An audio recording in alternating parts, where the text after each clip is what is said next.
Assalamualaikum teman-teman.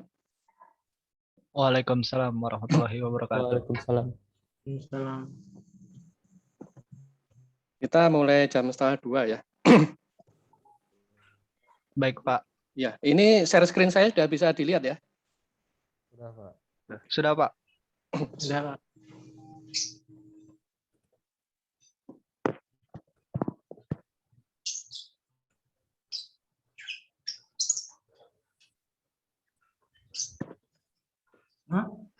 Pak Tora coba share screen juga, bisa nggak? Oh, sebentar, Mas. Share screen.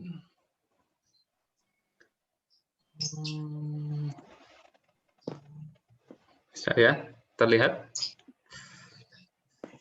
Ya, terlihat. Ya, aman berarti.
Baik, kita mulai aja, teman-teman. Suara saya terdengar jelas? Terdengar, Pak. Ya, jelas, Pak. Ya, baik. Kita mulai aja. Sebelumnya saya buka. Assalamualaikum warahmatullahi wabarakatuh. Waalaikumsalam warahmatullahi wabarakatuh. Ya, saya ucapkan selamat datang ke teman-teman peserta PSGA tahun 2021 ya, di penyelenggara Fakultas Ilmu Terapan Telkom University. Iya, kalau dari peserta di LMS itu sudah terenroll 28 peserta ya, saya lihat. Ya, ini yang join ini kalau dari peserta sekitar 19 ya, sisanya barangkali diingatkan lagi supaya segera join karena kelas akan segera kita mulai. Ya, terlebih dahulu kita kenalan saja ya. Nama saya Dedi Rahman Wijaya, biasa dipanggil dengan Pak Dedi. Ya, di sini akan menjadi instruktur atau pengajar teman-teman selama PSGA 2021 ini. Kemudian juga ada Pak Tora Fahrudin, ya, Pak Tora. Ya, Mas. Terima kasih.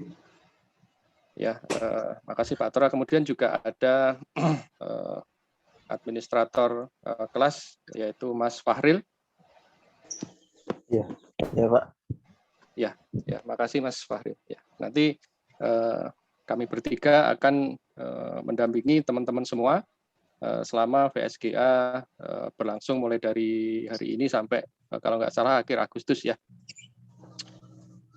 Ya, baik. Untuk skema Junior Web Developer ya.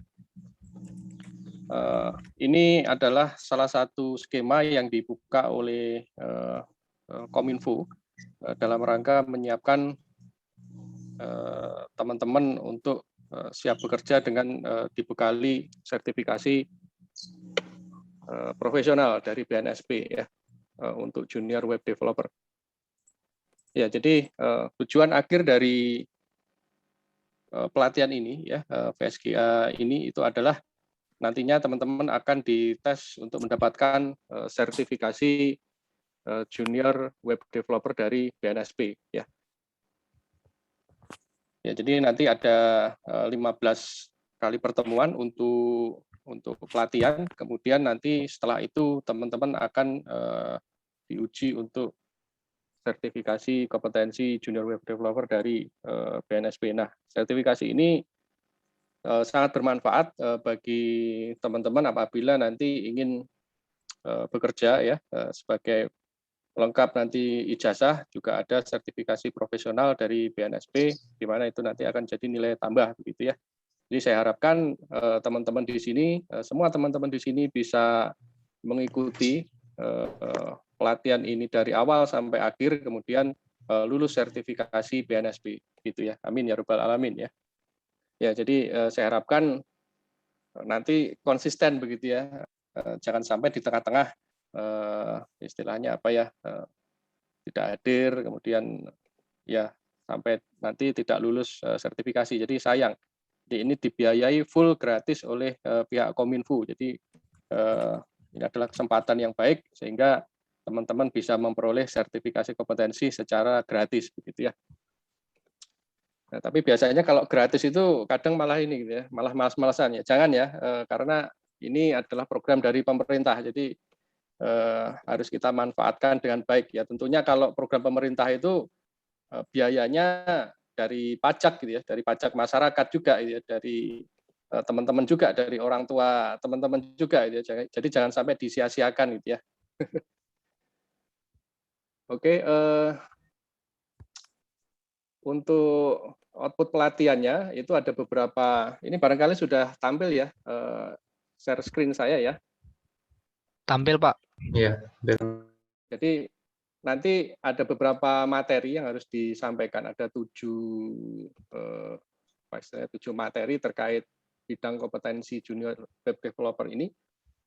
Yang pertama adalah mengimplementasikan user interface, kemudian eksekusi bahasa pemrograman, sampai nanti istilahnya ada beberapa tambahan, salah satunya menggunakan library atau komponen pre-existing. Jadi nanti untuk sertifikasi itu kalau pengalaman sebelumnya ya itu akan diuji sedikit teori gitu ya. Nanti ada semacam wawancara gitu ya antara penilai dari LSP yang ditunjuk dengan peserta ya. Kemudian selanjutnya teman-teman ini diminta untuk menunjukkan aplikasi berbasis web yang sudah dibangun gitu ya. Jadi bisa menunjukkan atau mendemokan aplikasi yang sudah dibangun oleh teman-teman. Ya, kalau dari teman-teman di sini apakah sudah pernah mengembangkan aplikasi berbasis web? Barangkali bisa raise hand, bisa nggak? Yang sudah pernah mengembangkan aplikasi berbasis web. Bisa raise hand barangkali? Ya, Pak. Bisa angkat tangan, ada fitur angkat tangan nggak di Zoom-nya?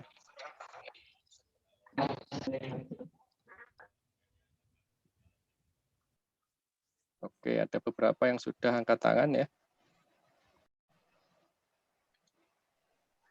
Nah, ini ada 2 orang. Ada lagi nggak yang pernah mengembangkan aplikasi berbasis web?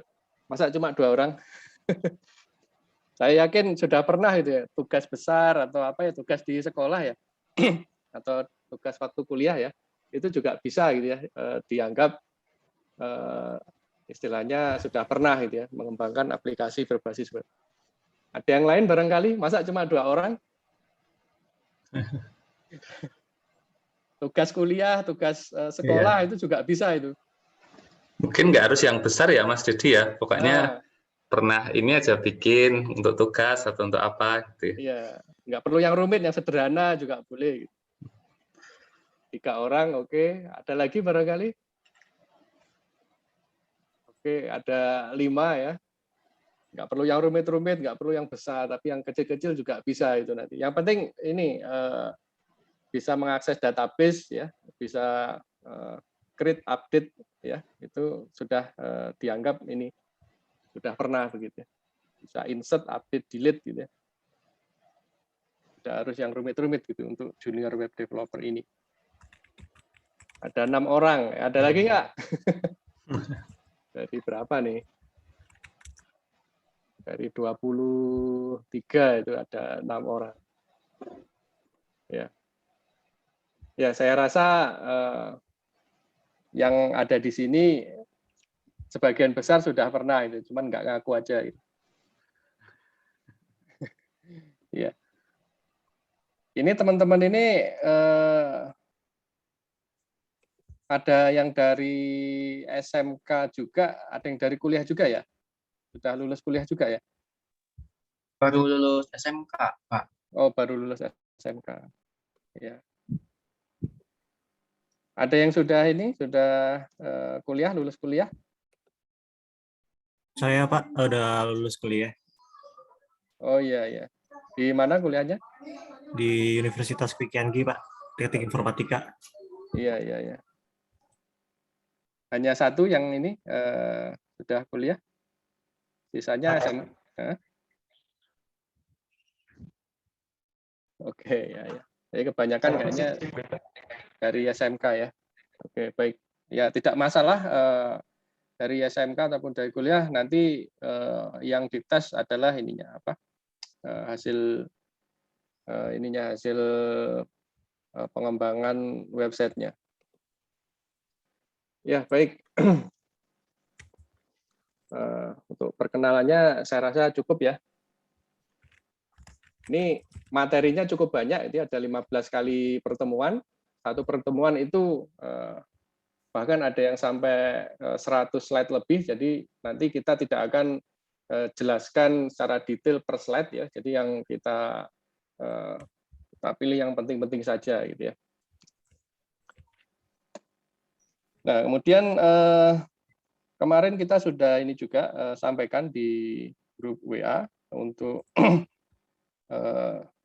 melakukan instalasi tools atau alat bantu di pelatihan junior web developer ini, ya saya rasa untuk instalasi tools itu bukan sesuatu yang sulit gitu ya, bukan sesuatu yang sulit, bisa dikerjakan sendiri dan saya yakin teman-teman di sini kebanyakan sudah install sebelum saya suruh gitu. Ya, jadi materi hari ini ya ini mengenai instalasi alat bantu, kemudian pengantar algoritma. Kalau instalasi alat bantu sepertinya bisa kita skip ya, karena seharusnya sudah diinstal masing-masing. Nah, kemudian sebagai tambahan ya, hari ini kita akan jelaskan juga, kita akan sampaikan juga materi mengenai web hosting ya. Jadi tujuannya supaya nanti tugas atau penugasan itu bisa dikumpulkan di web hosting saja gitu ya, cukup dikumpulkan saja link ininya, link websitenya, sehingga tidak perlu mengupload semua file gitu ya. Ya, jadi di pelatihan ini memang nanti akan ada 2 environment ya, environment untuk pengembangan atau development ya kita pakai XMPP defaultnya. Kemudian untuk environment production ya kita akan arahkan teman-teman untuk hosting ke web hosting yang gratis gitu. Ya, jadi ada 2 environment nanti. Nah, ini kalau saya sampaikan slide dari Kominfo seperti ini. Untuk alat bantunya kita pakai XMPP ya, kemudian editornya kalau di sini ditulis Sublime Text, cuman saya bebaskan saja karena saya yakin teman-teman di sini sudah terbiasa dengan IDE atau editornya masing-masing. Ada yang pakai Sublime, silahkan, ada yang pakai Visual Studio Code juga silahkan, ada yang pakai Notepad juga silahkan gitu ya. Jadi kita tidak mewajibkan satu editor atau IDE untuk pelatihan ini. Kemudian ada lagi di sini Git, cuman Git ini opsional saja ini. Git opsional saja. Yang penting ini ada XMPP-nya, dalamnya ada PHP dan MySQL, kemudian punya editor, punya tools untuk mengcoding gitu ya. Kalau nggak punya editor ya nggak bisa coding nanti. Ya minimal pakai Notepad lah ya. Tapi kalau kalau sekarang Notepad ya agak sulit karena harus ngetik dari awal. Ya ini XMPP biasa lah ya, diinstal, bisa di-download di website apacefriend.org, diinstal saja. Ini sudah pada install XMPP kan ya? Sudah, Pak. Sudah, Pak. Ya. Ya, installnya juga tidak terlalu rumit ya, tinggal next saja. Karena ya ini XMPP ini adalah bundling untuk pengembangan aplikasi berbasis web ya. Ya ini cara instalasinya tidak akan saya jelaskan secara detail gitu ya. Ya intinya kalau berhasil nanti sudah selesai ya, ada kotak dialog ini diklik finish saja gitu ya. Klik finish nanti, nah kalau sudah bisa muncul kontrol panel XMPP seperti ini ya berarti sudah berhasil instalasinya ya. Nanti ada beberapa modul, nah yang penting Apache dan MySQL ini bisa di start gitu ya. Bisa di start. Ya. Ya contohnya di saya seperti ini gitu ya. Ya. XMPP sudah running, Apache running, kemudian MySQL juga running. Nah, ini cukup gitu ya untuk pelatihan ini. Ya, kalau ada yang nggak pakai XMPP juga nggak masalah ya, asal ada PHP dan MySQL, PHP, Apache, MySQL ya, tidak masalah. Mau pakai software apapun, mau diinstal sendiri-sendiri juga nggak masalah. Diinstal Apache-nya sendiri, diinstal PHP sendiri, diinstal MySQL sendiri terpisah-pisah, dikonfigurasi manual juga nggak masalah gitu ya. Yang penting ada itu, ada Apache, PHP, dan MySQL. Oke, untuk instalasi Git saya skip saja ya. Ini opsional saja.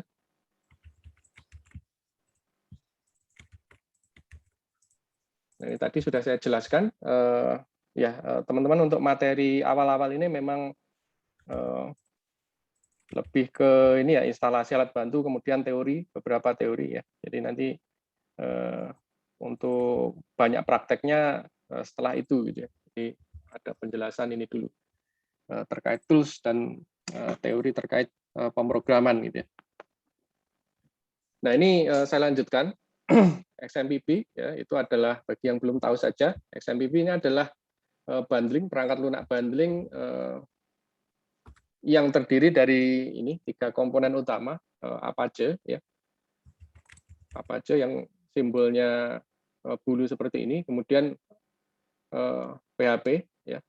Apache ini web server, PHP ini bahasa pemrogramannya. Kemudian yang ketiga itu adalah MySQL, yaitu database-nya gitu ya. Jadi ada 3 komponen utama ini yang ada di XMPP.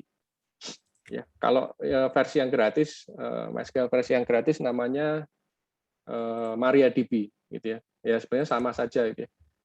Nah, cuman yang MariaDB ini versi yang open source yang gratis.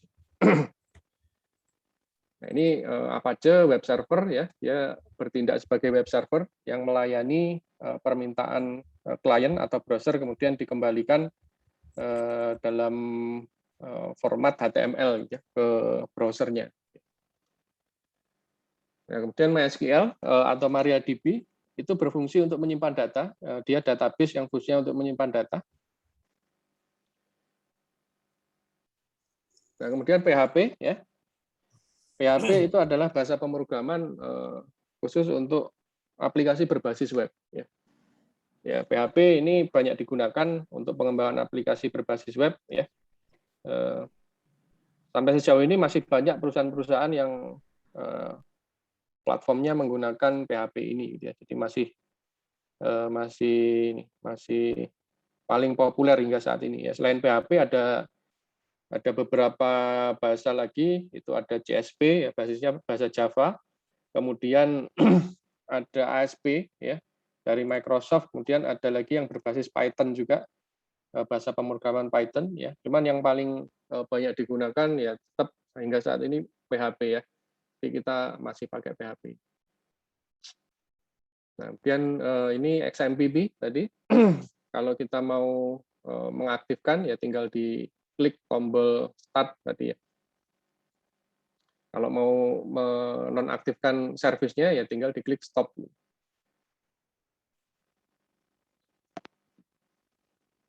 Nah, ini ada pilihan port ya. Port di sini pakai port 80 defaultnya untuk HTTP.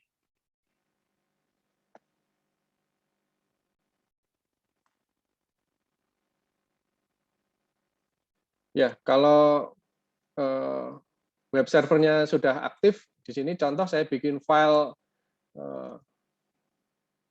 index.php gitu ya, sehingga saya ketikkan localhost ini, maka akan muncul selamat datang di kelas PSGA.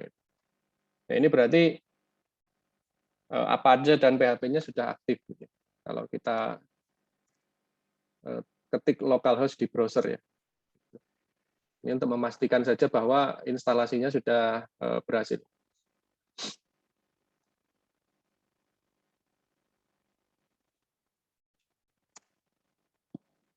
Ya, karena tadi pakai port 80 ya, bisa juga kita tulis localhost /2 80 gini.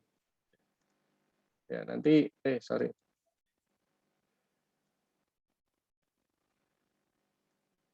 Nah, ya hasilnya sama gitu ya, karena default portnya 80 tadi untuk HTTP. Ya.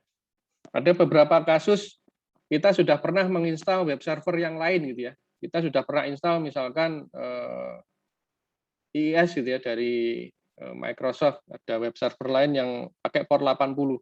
Nah, biasanya kalau kita install Apache dia error gitu. Nah, kalau error portnya harus dibedakan ya. Kalau sudah ada port 80 yang pakai ya kita harus pakai port yang lain. Tinggal di setting saja di XMPP-nya gitu ya. Portnya kita ganti gitu ya.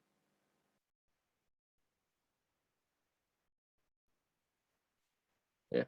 tinggal diklik config, kemudian apache httpd.conf ya. Nah, di sini muncul ininya file konfigurasinya ya. Kita bisa ubah juga di sini defaultnya listen port 80. Ini bisa kita ganti jadi 80 atau 81 juga bisa. Supaya beda dengan web server yang lain. Supaya tidak bentrok gitu ya. Kemudian kita restart. Kita restart Apache-nya, nanti akan berubah ininya portnya. Ya, kurang lebih seperti itu.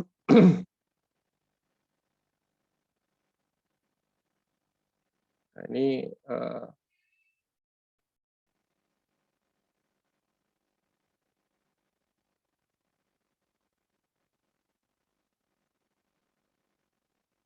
ya, ini contohnya tadi ya, saya ketik localhost atau di sini 127.0.0.1. Ya, ini sama dengan localhost. Nanti kalau berhasil, kalau Apache-nya jalan akan keluar halaman XMPP. Nah, kayak gini. Ya, default-nya kayak gini. Localhost nanti akan muncul halaman seperti ini. Kalau tadi sudah saya ubah-ubah.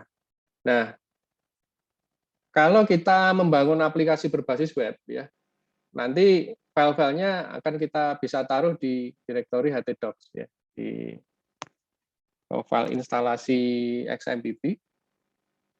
Ya, biasanya di drive C, ya, defaultnya di drive C. Itu ada folder XMPP, kemudian ada folder htdocs. Nah, file-file program yang akan kita buat nanti itu kita taruh di htdocs. Nah, contohnya kalau di komputer saya, ya, itu di drive C, gitu ya. Di drive C, kemudian ada folder XMPP.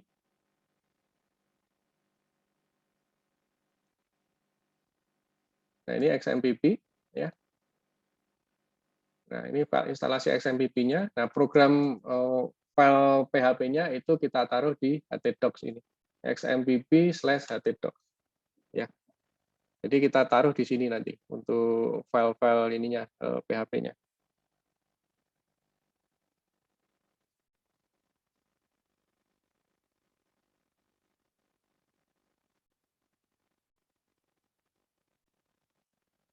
Jadi kalau di sini ada file hello gitu ya, isinya seperti ini. PHP echo hello world ya. Jadi kalau untuk memanggil file hello ya tinggal tadi kita ketikkan localhost/hello.php. Nah, akan muncul hello world gitu ya. Jadi kita taruh di direktori XMPP/htdocs gitu ya. Nanti file-filenya di sini semua. Nah, kalau mau dibikin folder juga bisa gitu ya. Di dalam htdocs itu ada folder lagi misalkan latihan gitu ya. Nah, kita bisa taruh file-file latihan di direktori latihan ini.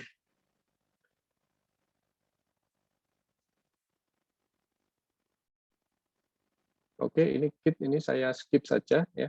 Ini opsional saja. Sublime Text tadi ini juga opsional, boleh pakai editor Sublime Text ini atau pakai editor yang lain. Silakan.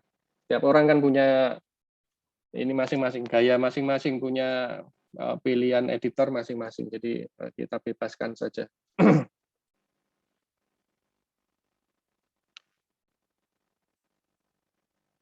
Biasanya pakai apa teman-teman di sini editornya? Sublime Text. Sublime Text. Studio. Ada yang Visual Studio juga. Ada yang lain barangkali? Ada yang pakai Notepad? Ya, Notepad++ juga nggak apa-apa. Saya juga pakai kalau Notepad++. Nah, ini saya pakai Notepad++ ini. Ya. Ya, saya kadang pakai Notepad++ ini untuk bisa di zoom in, zoom out secara mudah. Oke, saya pakai Visual Studio Code juga. Ya, oke, barangkali itu ya untuk alat bantu. Tadi XMPP, ya, kemudian editornya ada yang pakai Sublime Text, kemudian ada yang pakai Visual Studio Code. silahkan saja ya, silahkan saja. Ya, sampai di sini ada yang ditanyakan? Untuk alat bantu?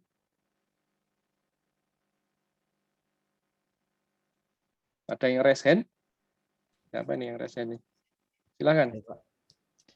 Ya Pak, Yes, mohon izin bertanya. Hmm. Ini Pak, untuk kelas pelatihan di kelas ini, kita untuk versi PHP-nya menggunakan versi berapa? Versi Terima PHP. kasih Pak. Iya. Iya.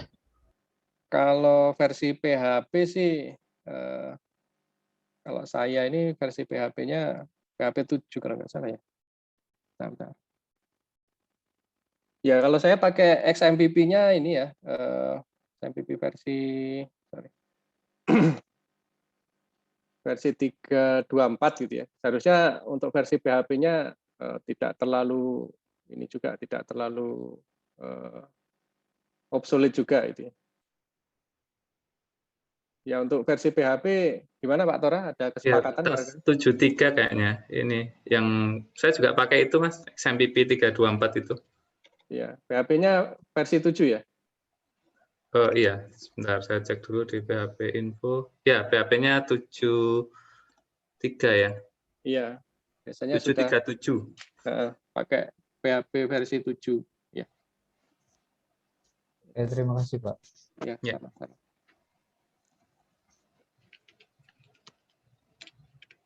Ada yang lain barangkali?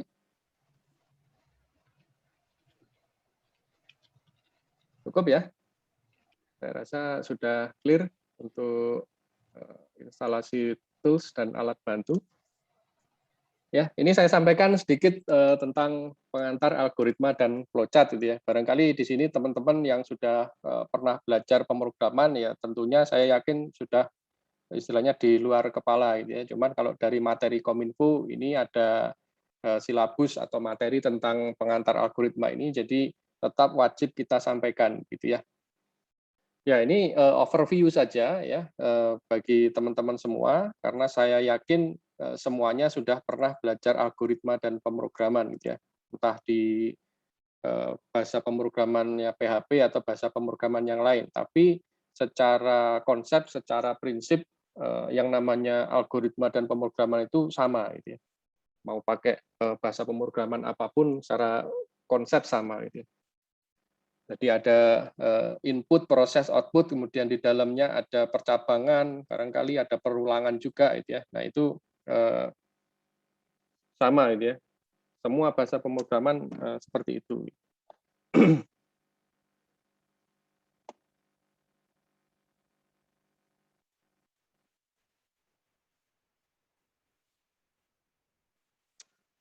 Nah, ini definisi dari algoritma ya.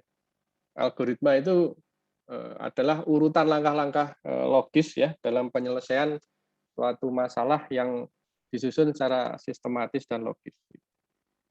Jadi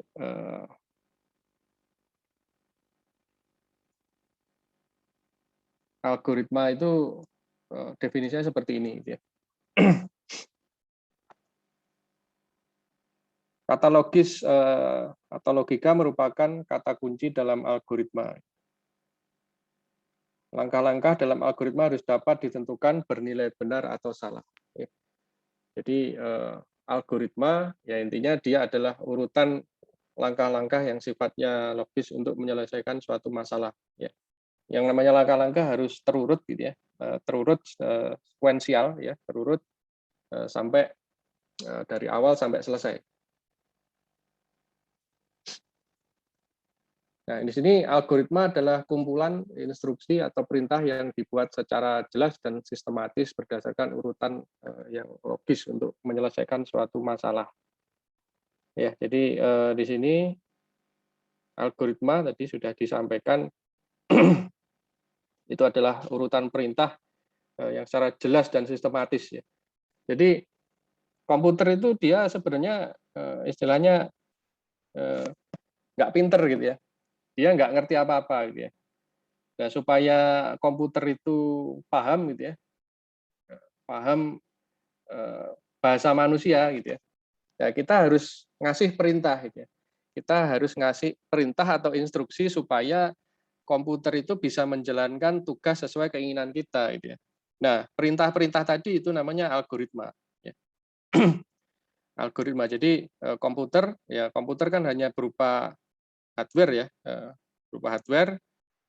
Barangkali ada sistem operasinya.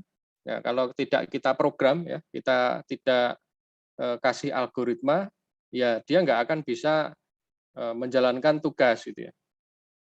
Ya, kita sebagai pengembang, sebagai programmer ya, kita menginstruksikan atau menugaskan komputer melalui perintah-perintah yang ada di algoritma kita. Ya kalau nggak kita program, komputer nggak kita program ya dia nggak akan paham gitu. Ya, dalam merancang sebuah algoritma, di sini ada beberapa cara ya, ada beberapa cara untuk membuat algoritma.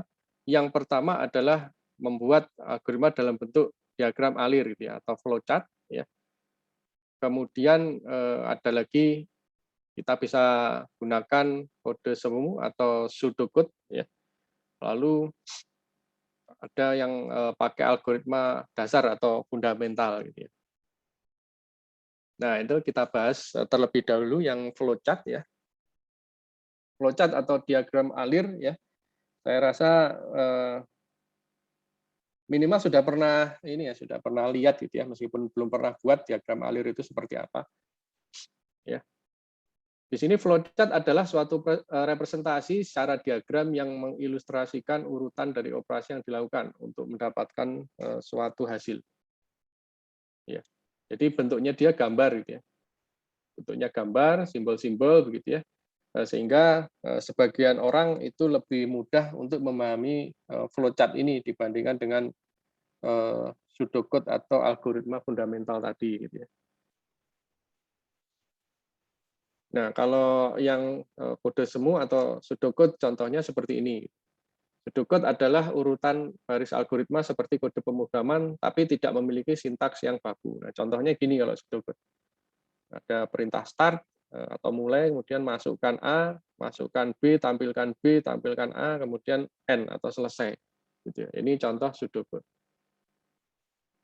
Kemudian ada lagi algoritma fundamental. Nah, ini ada beberapa aturan, ya.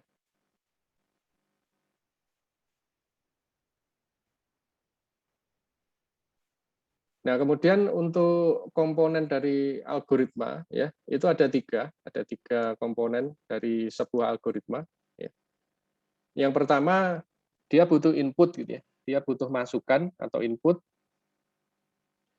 Kemudian input tadi, ya, itu harusnya proses dulu, processing dulu ini, kebalik.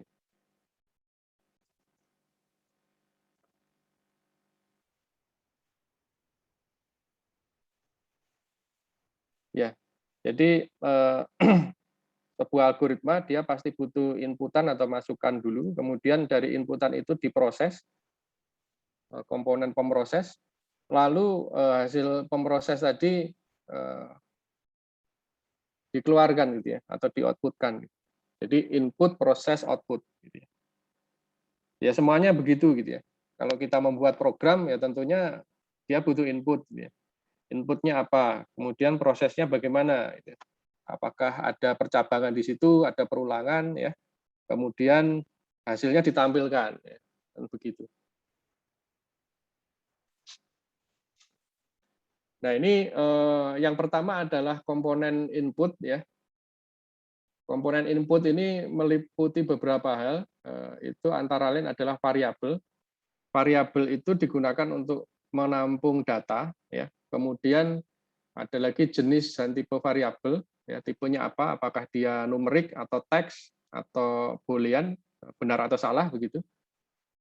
Kemudian ada lagi konstanta, ya.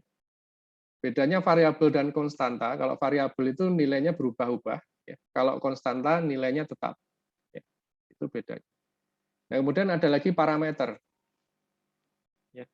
Parameter itu biasanya digunakan di dalam fungsi atau prosedur. Ya. Parameter ada tiga jenis, ada parameter input, ada parameter output, ada parameter input dan output. Input sekaligus output maksudnya.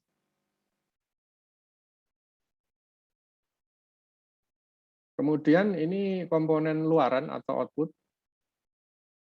Komponen ini merupakan tujuan dari pembangunan algoritma. Ya, jadi setelah tadi ada input, kemudian inputnya diproses, lalu hasilnya di-outputkan atau dikeluarkan. Karakteristik dari output yang baik itu adalah menjawab permasalahan, ya. Jadi sesuai dengan permasalahannya. Misalkan kita mau buat program untuk penjumlahan gitu ya. Misalkan ada bilangan 1 dan bilangan 2, ya, kita ingin menjumlahkan 2 bilangan. Ya hasilnya adalah penjumlahan gitu.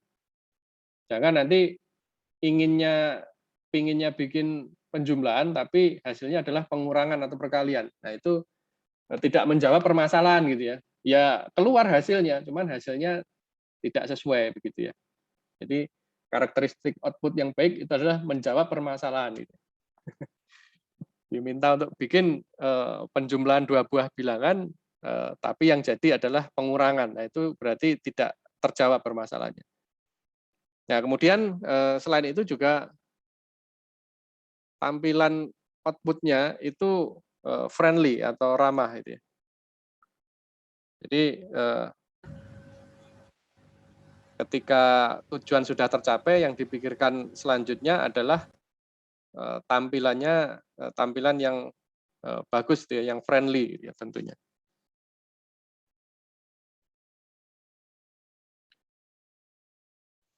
Kemudian ini yang selanjutnya adalah komponen proses. Ya, ini yang paling penting.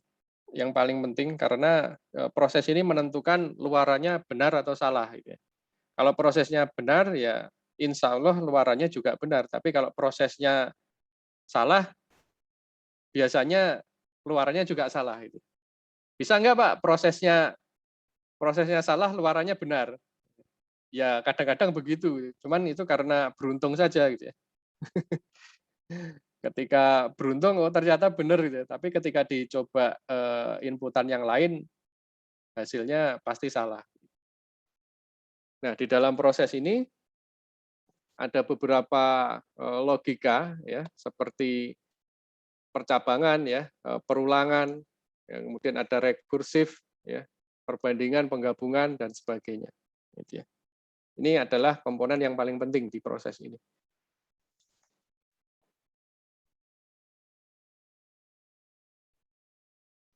Selanjutnya tentang pemrograman dasar. Nah, ini pemrograman ini terdiri dari beberapa proses ya. Yang pertama adalah menulis ya, tentunya kalau kita membuat program ya kita nulis dulu gitu ya. Ngetik programnya seperti apa gitu ya. Lalu setelah ditulis programnya, kita kasih instruksi kepada komputer untuk menjalankan perintah yang kita inginkan. Nah, kemudian biasanya kita uji gitu ya. Kita uji sendiri ya. Kalau sudah benar ya lanjut, kalau salah ya harus kita koreksi begitu. Lalu setelah kita anggap semua selesai ya, kita program, kita ketik lalu kita uji sendiri begitu. Oh ternyata sudah ini nih, sudah berjalan sesuai keinginan saya. Nah tahapan selanjutnya itu biasanya kita perlu maintenance. Jadi ketika kita mengembangkan aplikasi, misalkan kita mengerjakan proyek pembangunan aplikasi berbasis web. Biasanya kita dikasih waktu gitu ya. Dikasih waktu misalkan 3 bulan untuk mengembangkan aplikasinya. Nah, setelah selesai gitu ya, kita anggap selesai, kemudian kita serahkan ke penggunanya. Biasanya itu ada waktu tambahan untuk maintenance gitu ya. Jadi tidak bisa kita beli lepas gitu kalau software. Jadi kita sudah selesai, ya biasanya ada serah terima gitu ya. Kemudian digunakan oleh kliennya. Misalkan kita bangun aplikasi website untuk sekolah gitu ya. Kita serah terimakan ke sekolahnya, kemudian dipakai kan sama usernya. Nah, itu tidak bisa kita langsung tinggal gitu ya. Tidak bisa kita langsung tinggal, oh udah kita serahkan programnya, udah gitu ya, selesai. Tidak, biasanya ada proses maintenance gitu. Maintenance itu bisa meliputi perbaikan dari bug atau error, ya, ataupun nanti pihak kliennya atau pihak sekolahnya itu minta tambahan fitur gitu ya. Nah, itu masuk bagian dari maintenance tadi. Jadi tidak bisa beli lepas gitu ya. Beli atau jual lepas lah tepatnya gitu ya. Ya, kita beli kendaraan, kita beli motor gitu ya. Beli motor mana ada yang beli lepas gitu ya. Misalkan beli motor apa gitu ya. Beli motor ya saya sebut merek aja. Misalkan kita mau beli Honda Beat gitu misalkan. Kita beli motor Honda. Nah, setelah beli itu kan motornya pasti tiap berapa bulan sekali kan diservis, di maintenance gitu kan. Ya sama seperti software begitu ya. Perlu maintenance gitu ya. Ya kadang ada yang salah gitu ya, atau mungkin setelah dipakai itu makin lama makin lambat gitu ya. Ya kadang kalau kita kembangkan gitu ya, pada saat kita coding, wah cepat gitu ya. Misalkan tampil datanya itu hanya 1 detik gitu ya. Tapi setelah lama dipakai gitu ya, setahun 2 tahun dipakai, biasanya aplikasi itu akan lebih lambat gitu ya, karena datanya makin besar. Ya. Nah, itu perlu dilakukan maintenance seperti itu. Ya itu sering terjadi seperti itu gitu ya. Ya kalau biasanya mahasiswa saya itu bikin ya sudah asal jadi aja itu ya. Yang penting tampil sesuai ininya, sesuai datanya langsung hore gitu ya. Tapi ketika dipakai nanti datanya semakin banyak ya akan terasa itu lambatnya.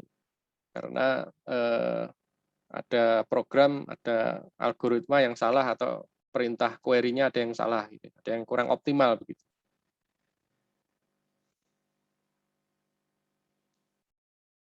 Nah, ini langkah-langkah detailnya tadi gitu ya.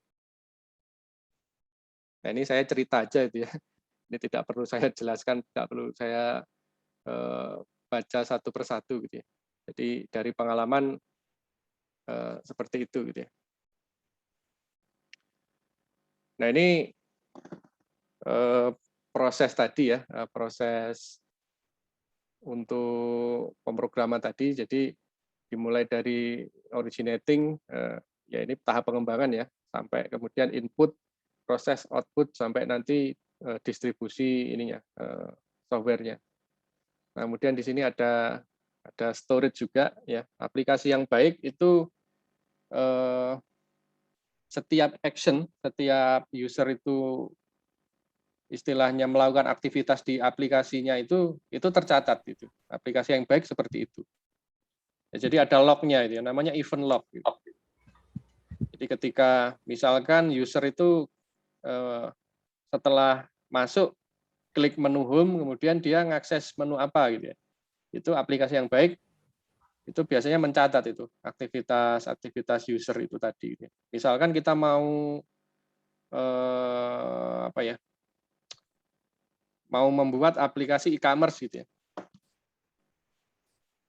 Nah, itu aktivitas user ketika mengakses aplikasi e-commerce kita itu biasanya dia urutan mengakses menunya itu apa saja. Gitu ya. Misalkan setelah home, dia mau searching gitu ya, lari ke menu searching. Nah, kemudian dicatat itu. Lalu searchingnya apa gitu ya, pencariannya apa, kata kuncinya apa yang sering dicari. Nah, itu baiknya dicatat gitu ya. Misalkan dia sering mencari tentang pakaian begitu ya. Nah, itu bisa kita catat histori dari pencarian user tadi gitu ya. Aplikasi yang baik seperti itu. Jadi ada data event log yang kita catat gitu ya. Yang nantinya bisa kita analisis dari tren penggunaan aplikasinya seperti apa.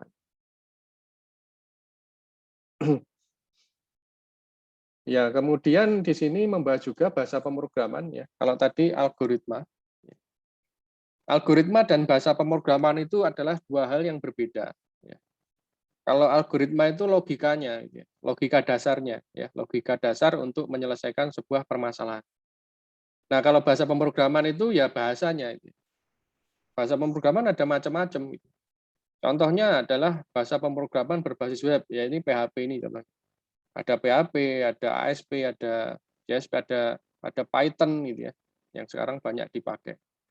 Jadi bahasa pemrograman bisa bermacam-macam. Nah, bahasa pemrograman inilah yang menghubungkan antara pengembang, antara kita dengan komputer gitu ya. Komputer itu ngerti bahasa kita nggak kira-kira? Kan enggak kan? Kita ajak ngomong pakai bahasa Indonesia atau bahasa Inggris kan nggak bisa dia. Begitupun dengan kita gitu ya, nggak bisa mengerti bahasa komputer. Komputer itu dasarnya dia hanya mengenali angka 0 dan 1. Gitu. Dia ngertinya 0 dan 1.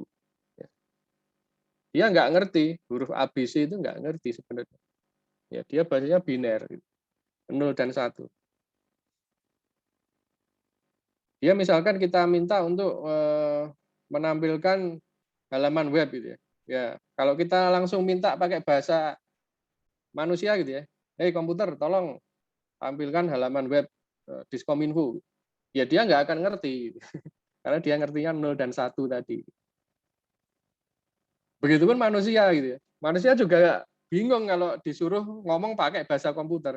Coba kamu ngomong sama teman kamu pakai 0 dan 1 gitu. Misalkan siapa itu? Alpian misalkan. Alpian pengen ngomong sama temennya gitu. Pakai bahasa 0 dan 1. Kira-kira bingung nggak? Ya bingung gitu. 0 1 0 0 1 0 1 0 1 lah itu artinya apa kan bingung. Ya, komputer ngertinya itu gitu. Tapi kita nggak ngerti gitu ya. Bingung kalau disuruh ngobrol pakai angka 0 dan 1. Makanya di sini bahasa pemrograman diciptakan gitu. Bahasa pemrograman diciptakan supaya antara pengembang dengan komputer itu bisa saling memahami. Bahasanya sama gitu ya. Makanya bahasa pemrograman itu kebanyakan disebut sebagai bahasa pemrograman tingkat tinggi. Bahasa pemrograman tingkat tinggi itu bahasa yang bukan bahasa mesin gitu ya. Kalau bahasa pemrograman tingkat rendah yaitu lebih dekat ke bahasa mesin. Tapi kalau bahasa pemrograman tingkat tinggi itu lebih dekat ke bahasa manusia begitu ya. Nah, sekarang bahasa pemrograman yang sekarang ya mayoritas bahasa pemrograman tingkat tinggi.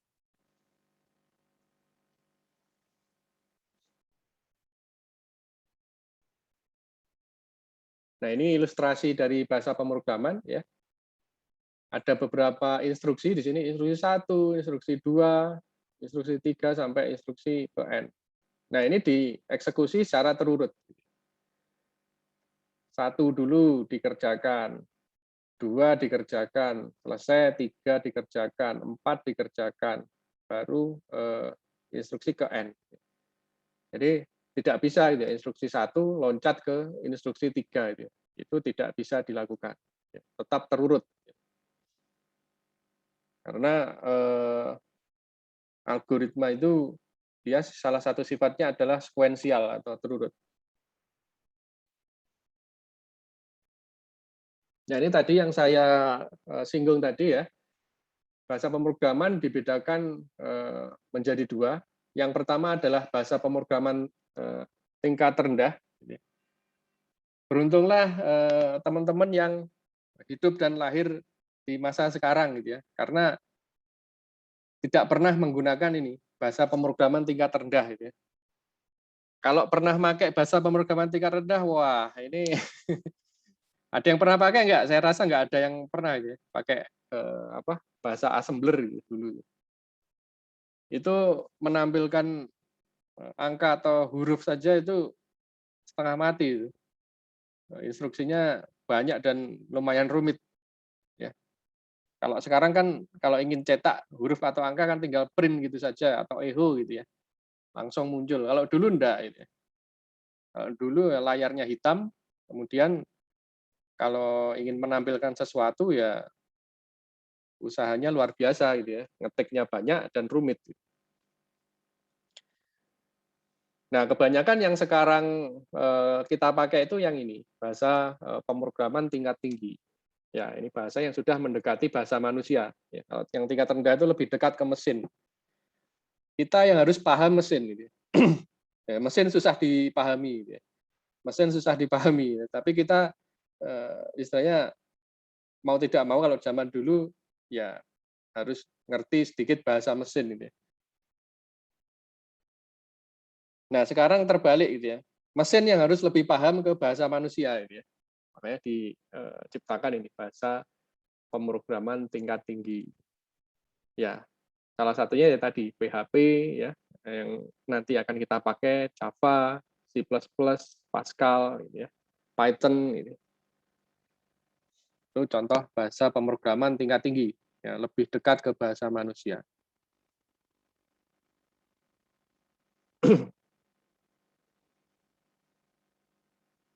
Nah, ini selanjutnya tentang flowchart ya. Flowchart itu bagan-bagan yang mempunyai arah atau arus gitu ya. Kemudian menggambarkan langkah-langkah penyelesaian merupakan salah satu cara penyajian algoritma. Ya, ada beberapa orang yang lebih paham atau lebih suka algoritma itu digambarkan dalam bentuk flowchart gitu ya. Ya, karena ya secara visual lebih mudah dipahami gitu ya. Lebih mudah dimengerti dibandingkan kita menggunakan pseudocode atau tadi algoritma dasar tadi.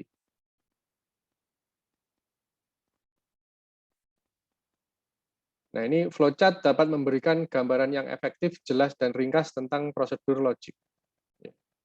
Teknik penyajian menggunakan grafis akan lebih mudah dipahami. Gitu.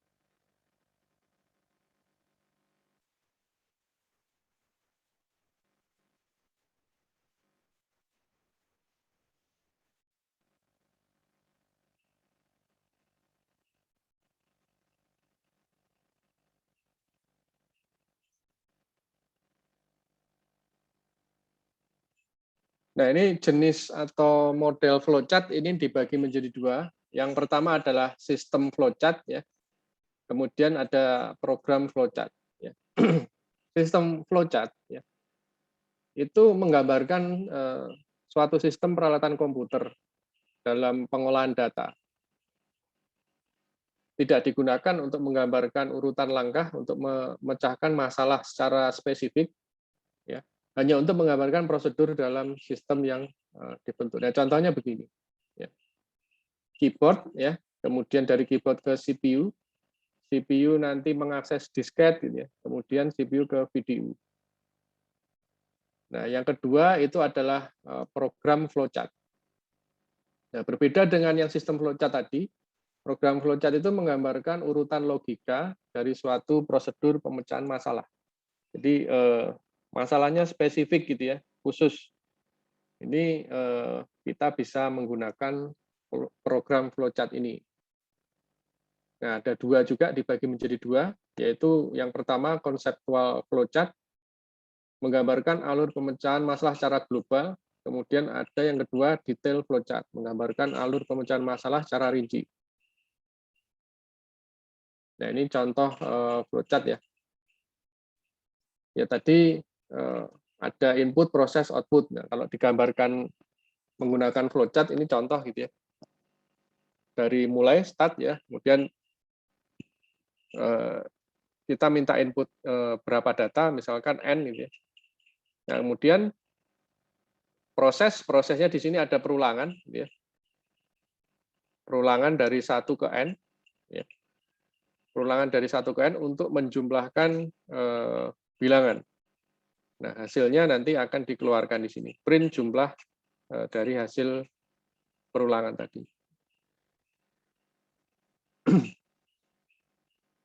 Nah, ini ada beberapa simbol flowchart ya. Ada flow direction symbol, digunakan untuk menghubungkan simbol satu dengan simbol yang lain. Ada processing symbol, menunjukkan jenis operasi pengolahan dalam suatu proses, kemudian ada input atau output simbol. Ya, dia menunjukkan jenis peralatan yang digunakan sebagai media input atau output.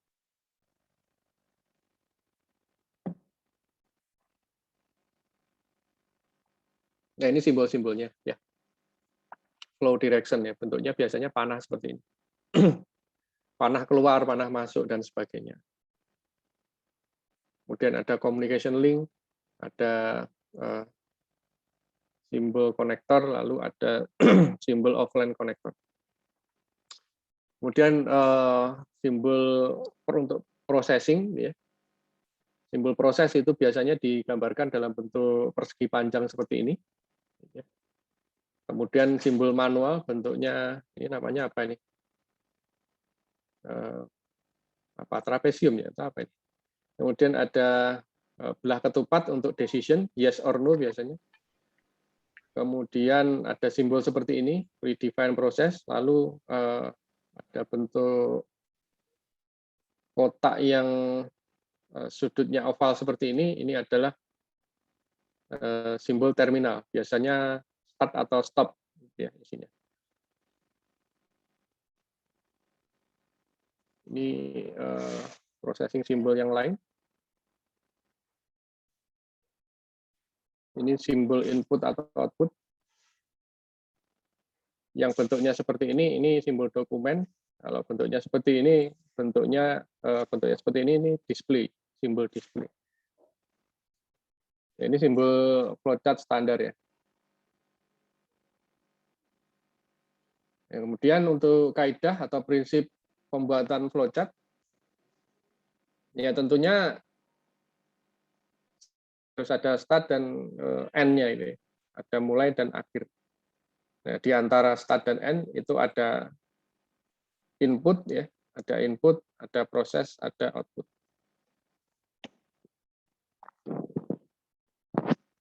Ya, contohnya ini ya. Start kemudian dia read, apakah habis gitu ya. Ini simbol decision ya, bentuknya belah ketupat seperti ini. Kalau habis ya habis, dia akan end, berakhir. Kalau tidak, dia akan proses kemudian write. Ya. Lalu dia balik ke read lagi gitu ya. Sampai dia habis gitu ya, selesai. Ini contoh yang lain, menghitung luas persegi panjang ya. Menghitung luas persegi panjang kita butuh dua input ya. Yang pertama input panjang ya. Kemudian butuh input lebar. Input panjang dan lebar ini digunakan untuk menghitung luas. Luas sama dengan panjang kali lebar. Ya, setelah dapat luasnya maka di-outputkan. Ya, print luas. Selesai. Ini salah satu contoh algoritma dalam bentuk flowchart. Ini contoh yang lain, flowchart untuk menentukan apakah sebuah bilangan genap atau ganjil. Ini globalnya, ya, yang sebelah kiri, yang sebelah kanan ini detailnya. Input gitu ya, input A. Ini saya jelaskan detail aja. Dicek apakah sisa sama dengan 0. Ya. Jika tidak, sisa sama dengan 0. Harusnya kalau sisa sama dengan 0 tidak, oh ya, dia ganjil gitu ya. Kalau tidak sisa tidak sama dengan 0, dia ganjil. Kalau sisanya sama dengan 0, maka dia genap gitu. Jadi ada dua percabangan gitu. Apakah sisa sama dengan 0, ya atau tidak.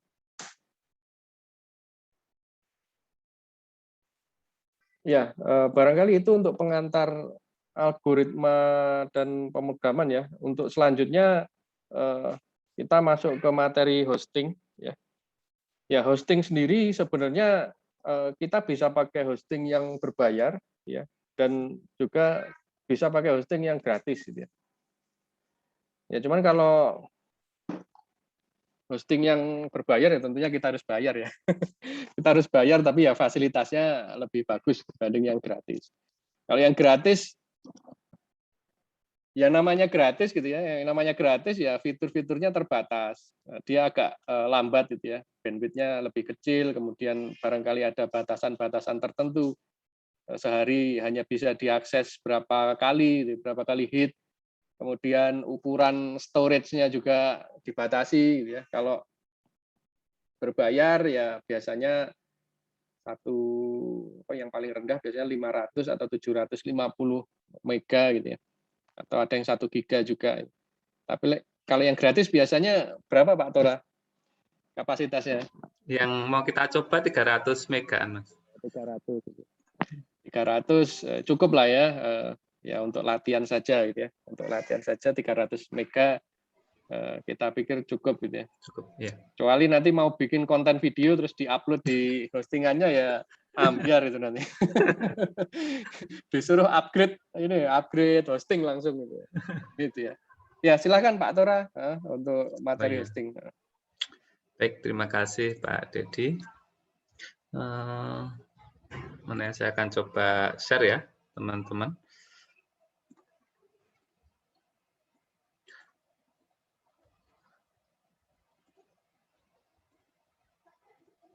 Nih, layar saya sudah terlihat ya. Sudah, Pak. Sudah, Ya. Pak. Baik. Sebentar, saya coba ini dulu ya. Ya, ini mau kita coba. Intinya adalah hosting itu seperti tempat ya. Tempat atau media untuk meletakkan file website kita gitu. Agar bisa diakses secara daring, maka kita butuh suatu tempat yang terkoneksi secara internet ya, secara online. Satunya lagi itu biasanya pasangan ini, hosting dan domain. Nah, kalau domain itu nama atau alamat suatu website. Nah, pada dasarnya kan kita perangkat komputer itu kan dikenalinya IP ya, berdasarkan IP. Tapi dengan menggunakan domain ini, maka kita bisa membuatnya menjadi sebuah nama ya. Nama yang tentunya lebih mudah diingat ya. Kalau misalkan mau buka detik kan lebih enak detik.com gitu ya. Daripada 103.49 gitu. 221.221. Nah, itu kadang kita lupa kalau angka-angka seperti ini. Nah, maka ini kalau dari sini kan kita bisa lihat domainnya adalah detik.com, kemudian ini adalah dia berada di IP address sekian. Jadi ini gambarannya, kalau domain adalah nama, kalau web hosting itu adalah tempatnya. Ya. Kenapa berbayar? Ya karena kita menaruh aplikasi kita di tempat orang gitu ya, tempat penyedia layanan hosting gitu ya, di mana mereka juga investasi perangkat, jaringan, server dan sebagainya. Nah ini yang mau kita coba ya teman-teman, silahkan ini dicoba dibuka ya. Kita akan coba bersama di mana chatnya ya.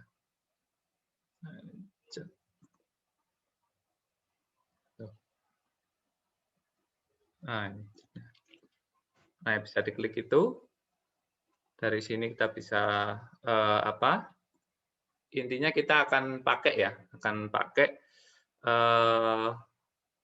hosting gratis yang disediakan oleh penyedia layanan ini. Nah, nantinya akan ada daftar ya, akan ada daftar sekarang yang ada di bawah ini. Nah, ini diklik saja. Ini sambil kalian coba aja ya.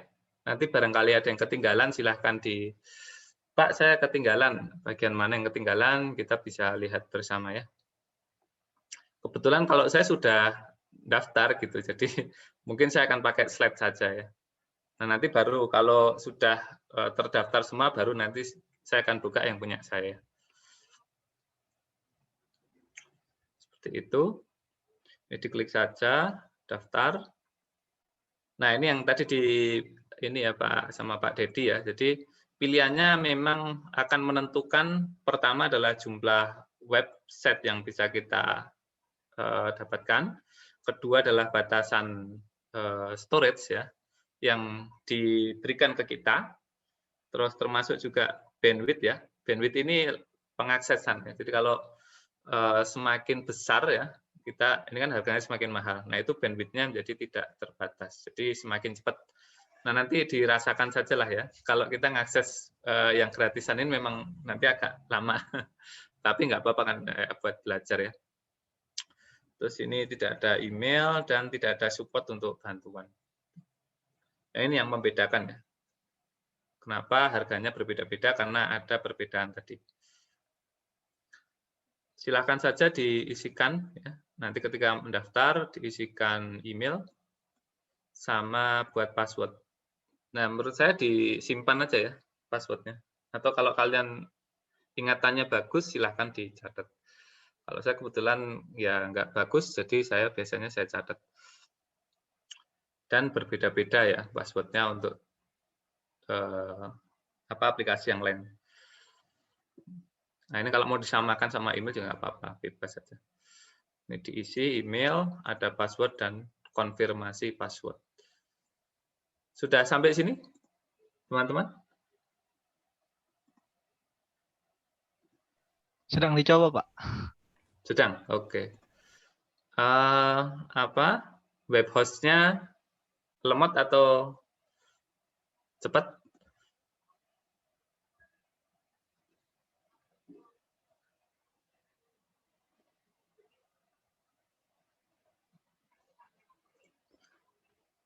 Ya, semoga cepat ya.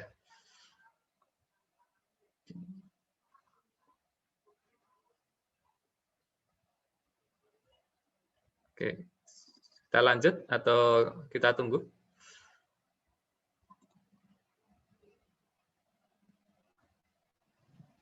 Lanjut, Pak.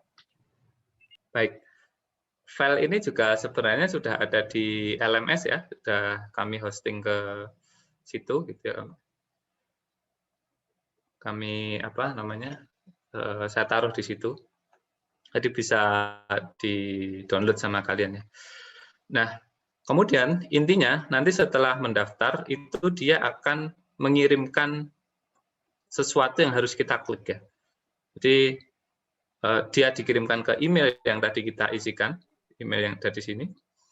Kemudian kita nanti harus memverifikasi ya bahwa email itu adalah betul. Nanti kalau sudah terverifikasi, maka akan muncul seperti ini ya. Akan muncul email berhasil diverifikasi seperti ini.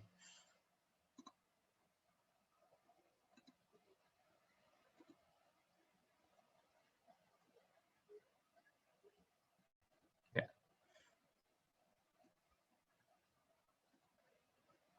Baiknya memang sambil dicoba biar tahu kalau ada error atau tidak dan tidak ketinggalan ya.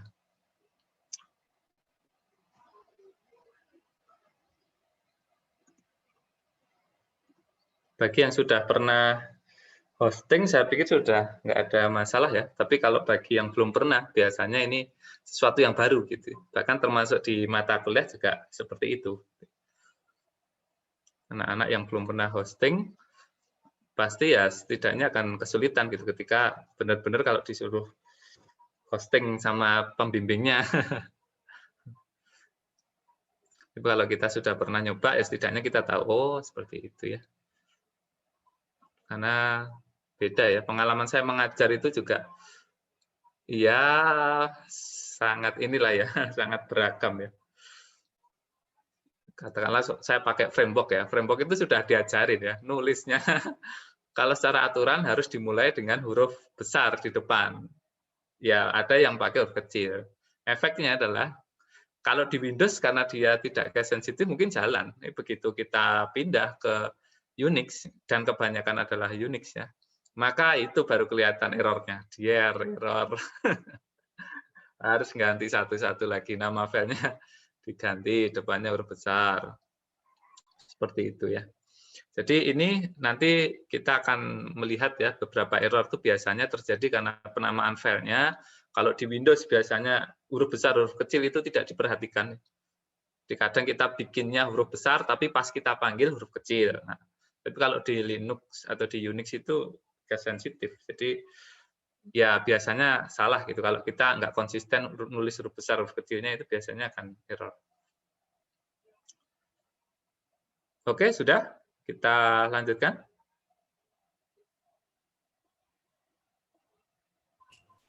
Saya sudah, Pak. Baik. Oke, kalau sudah, nah, maka nanti akan muncul seperti ini ya. Nah, kalau muncul seperti ini, pilih lainnya saja. Jadi kita pengen mengupload, ceritanya nanti akan mengupload gitu. Tapi kalau ini ya apa ya, ada template-nya gitu ya, kita template. Sedangkan tujuan kita kan sebenarnya bukan untuk menggunakan template, tapi kita belajar membuat, ya mulai dari nol ya, from scratch ya. Dari nol kita akan bikin. Nah, untuk identitas project itu biasanya apa ya, akan menjadi ini kita ya, akan jadi nama di domainnya nanti ya. Kalau biar ini gimana Pak? Ya sudah diisi ini aja ya, biar tidak ada yang sama. Silahkan diisi aja VSGA 2021. Ini adalah nama kalian ya. Ya, gitu. Tapi kemungkinan samanya mungkin ada juga, misalkan VSGA 2021 Asep. Yang lain namanya Asep juga sama. Nah, itu biasanya nggak mau, karena ini domainnya sama. Nah, biar unik, maka ditulis saja nama lengkap ya. Tora Farudin. Kalau saya Tora Farudin. Ini diisi nama project-nya. Nanti menjadi nama domain kita. Termasuk juga ini ada password, ini disimpan aja ya. Kali nanti kita perlukan.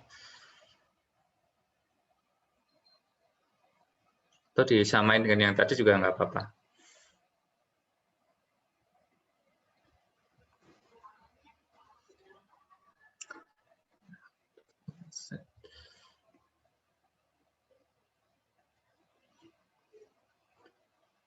Sudah sampai sini mengisi nama ini, project ini? Sudah, Pak. Baik. Nah, kalau sudah, nanti ada pilihan untuk ini ya. Biasanya kan gini ya, yang ideal ya, ideal itu gini. Kita bikin dulu di lokal ya, yang ada di komputer kita, atau PC atau laptop kita. Kemudian ini, file ini, itu di dalamnya saya sangat yakin akan ada banyak ya, ada banyak file, mungkin lebih dari satu file ya, ada mungkin index.php, mungkin ada file apa ya, setbar.php misalkan seperti itu, ada juga folder apa namanya itu, folder untuk image, untuk CSS, folder untuk aset gitu ya, dan sebagainya. Ada banyak sekali file.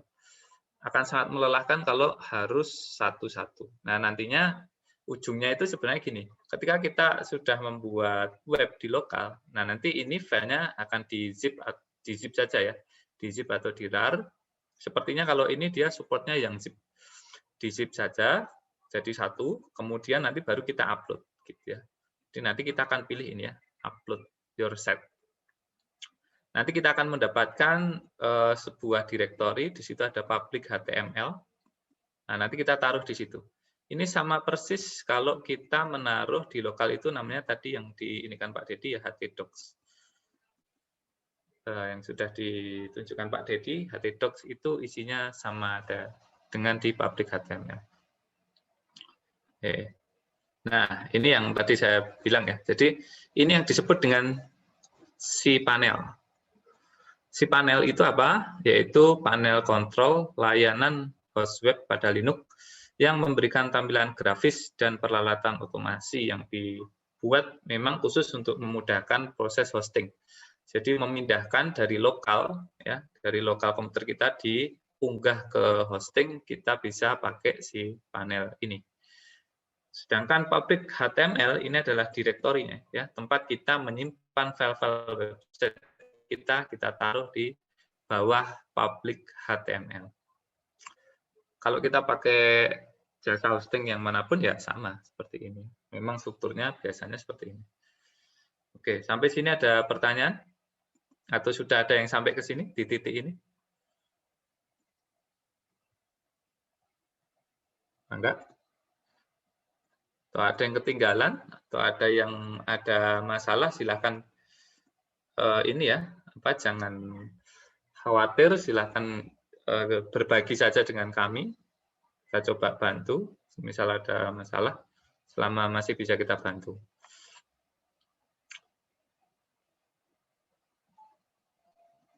Karena memang tujuannya kan kalian bisa gitu, yang dites kalian nanti, bukan saya ya. Bukan saya atau Pak Dedi. Nah, kita pengennya kalian aktif, kalian bisa secara mandiri ya. Karena tesnya juga bukan per kelompok ya, tapi mandiri. Oke, sudah teman-teman? Sudah, Pak. Sudah? Oh ya. Bagus. Ada yang error?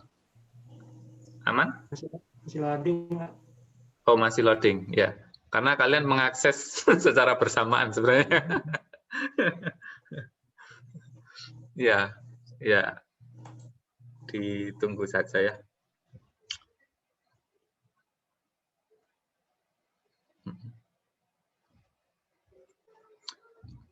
Oh ya, ada chat. Ada pertanyaan, kalau hosting gratis? Oh ya, ya terima kasih Pak Dedi ya sudah diingatkan untuk lebih melatih kesabaran kita ya. Kalau pengen cepat ya bayar Mas ya berarti. Betul. Ya memang beda ya, sama kayak kita ke mana gitu ya.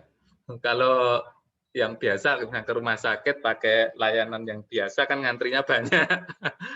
Tapi kalau kita premium gitu ya atau VIP biasanya ada jalur khusus yang lebih cepat ya. Iya. Kalau sudah ada yang punya hosting yang berbayar juga nggak apa-apa kan ya, Pak Tora ya? Nggak apa-apa Mas, bebas ya. Kalau sudah ada yang punya, mangga taruh di situ. Itu ada pertanyaan Pak, untuk hosting apakah dibutuhkan ke depannya? Ya, jawabannya iya, soalnya nanti tugas-tugas itu kita rekomendasikan untuk di-upload ke situ. Jadi kita tinggal cek link ininya, link yang diberikan oleh teman-teman gitu ya. Jadi akan dipakai terus itu hostingnya. Itu. Ya. Ada lagi chat ini untuk rekomendasi nih Pak Dedi. Oh, yang berbayar.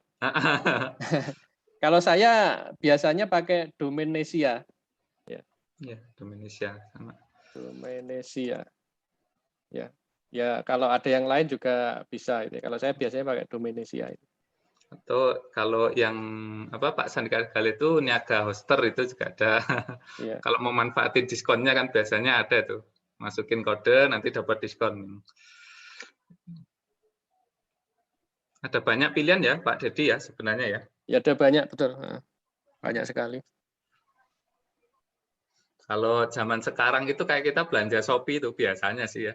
Pasti cari yang promo lagi ada diskon.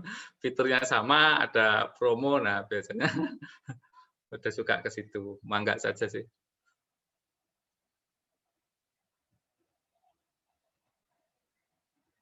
Tahu ini lihat-lihat dulu reviewnya gitu ya di YouTube atau review di webnya. Kalau reviewnya bagus ya berarti ya bisa dipercaya gitu.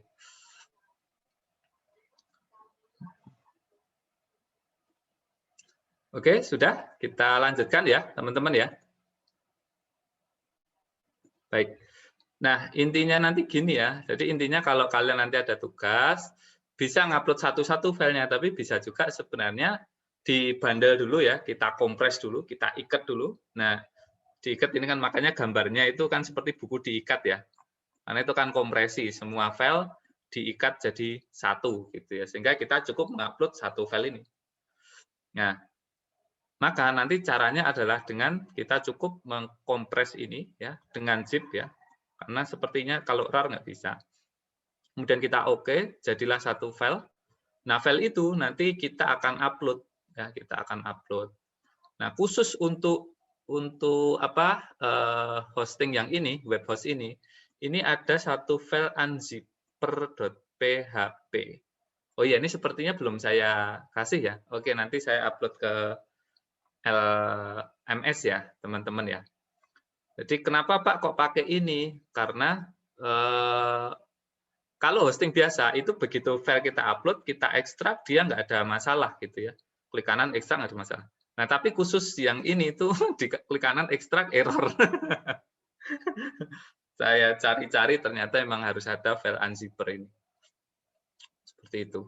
Nah nanti saya coba upload ya, uploadkan. Ya intinya ini saya konsepnya dulu ya, nanti baru prakteknya mungkin kita akan coba setelah ini. Setelah itu diupload, kemudian unzipper-nya juga ya, unzipper itu ada di situ. Nah setelah ini selanjutnya adalah ya tinggal diekstrak saja di sini. Kalau sudah ada di sini, diekstrak, nanti akan apa? Kita perlu masuk ya. Tadi kalau ini yang kalau kalian mengamati bahwa ini tuh akan jadi nama domain website saya tadi, VSGA 2021 Thora Farudin. Maka ini akan jadi website. Kalau kita klik ya, awalnya gini, hore ini sudah. Nah, tapi kalau kita mau mengekstrak, kita tambahkan di sini. Jadi file unzipper ini nanti ditaruh di dalam public HTML. Sejajar ya, bukan sejajar ya, di dalam public HTML ada file ini, unzipper.php. Kemudian kita klik, nanti akan ada seperti ini, baru bisa kita unzip. Statusnya nanti akan berhasil, nah, barulah itu ada seperti ini ya. Gitu. Tapi nanti kita sepertinya nggak pakai unzipper dulu ya. Nanti kita coba yang simpel dulu deh.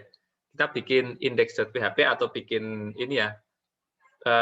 Pak, nanti tugasnya bagaimana? Nah, saya ajari gimana caranya ya, mengumpulkan tugasnya nanti ya. Oke, mungkin kira-kira itu ya, pindahkan.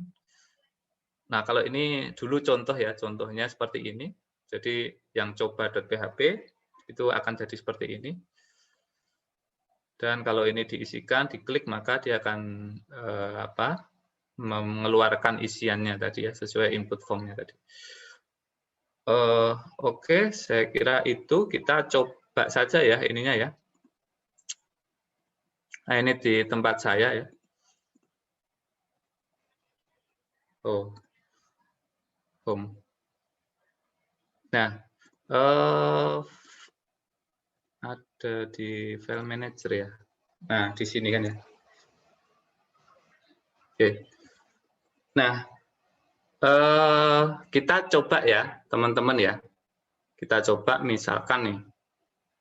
Tadi udah ada public HTML ya, ada public HTML di situ.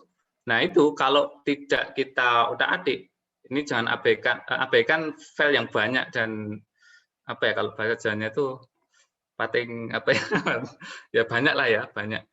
Nah, abaikan ini ya. Intinya kita nanti setiap tugas itu sebaiknya kita bikin subdomain di sini ya, satu folder di sini. Jadi di bawah public HTML nanti kita bisa menambahkan suatu ini ya, new folder. Katakanlah foldernya namanya, ini saya hapus dulu aja ya. Tugas ini saya hapus. Seperti itu. Nah, kita boleh coba ya. Caranya misalkan saya pengen di sini nanti untuk menaruh tugas 1, maka di bawah public HTML kita bisa tambah misalkan tugas 1. Create. Nah, nanti akan ada folder ya di sini ya. Seperti itu ya. Teman-teman ya. Nah, kayak gini bisa caranya kita bikin file bisa, atau kita upload file juga bisa ya. Kita coba misalkan mau upload file dulu. Nih, tugas 1 misalkan hello world gitu ya. Bisa pakai Visual Studio Code, bisa pakai Sublime, bisa pakai Notepad++, silahkan. Ini kita coba bikin index ya. Index.php, yaitu suatu file yang akan dilihat pertama kali ketika halaman tersebut atau direktori tersebut diakses dari web. Itu biasanya akan dia mengakses ini indeks ya. Nah, kalau ada yang belum pernah ini ya, belum pernah tahu namanya apa ya, Emmet ya. Nah, Emmet itu seperti sesuatu shortcut ya. Kita menulis shortcut, tapi dia akan membantu kita untuk menuliskan kode program.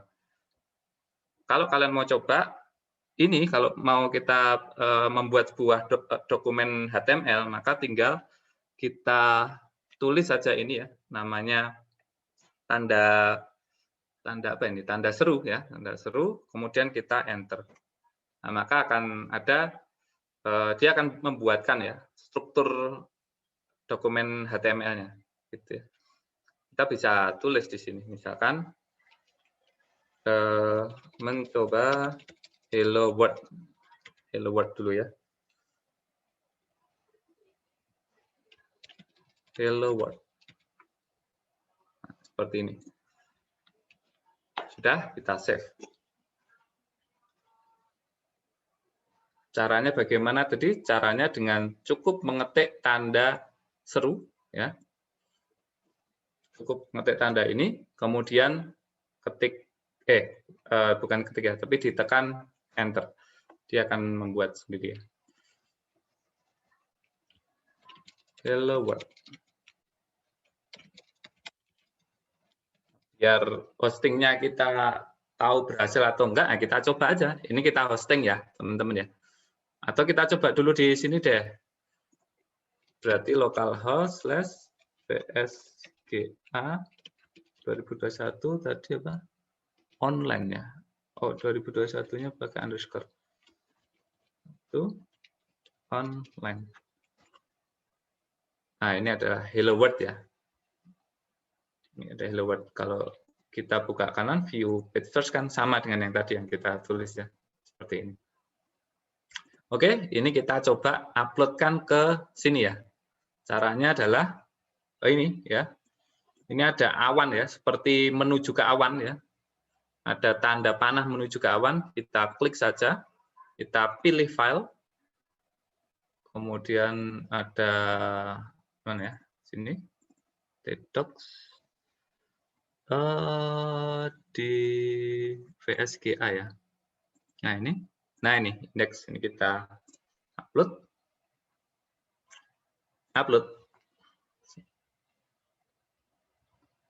Oke, nah ini. Nah, berarti harusnya ini sudah bisa kita akses. Cara mengaksesnya kan kita ini lihat situs ini. Nah, tapi dia di bawah direktori ini kan tadi tugas 1 ya. Nah, seperti itu. Jadi nanti teman-teman kalau ada tugas, nanti kita nggak usah digonta-ganti itu ininya ya. Di bawah public HTML-nya nggak usah digonta-ganti, tapi kita bikin satu subdomain, satu direktori lah di bawah situ. Nah, nanti tugas 1, tugas 2 itu akan kita taruh di bawah mana ya? Sebentar. Nah, akan taruh di bawah sini, di bawah public HTML. Nanti akan ada tugas 1, tugas 2, tugas 3 gitu ya, teman-teman ya. Sampai sini ada pertanyaan?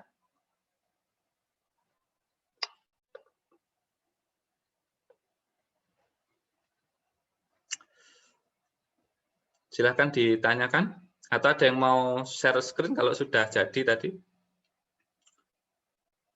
Sehingga tampilnya adalah seperti ini ya. Ini nama domain kalian. Oh, domainnya nggak muncul di sini ya. Oh, berarti hanya muncul di ini ya. Nah, terus slash tugas 1 sehingga tampil hello world. Mangga, silakan. Ada pertanyaan juga boleh ditanyakan. Kita coba sampai kalian berhasil mengakses itu ya, tugas 1-nya. Dan ada hello world-nya muncul.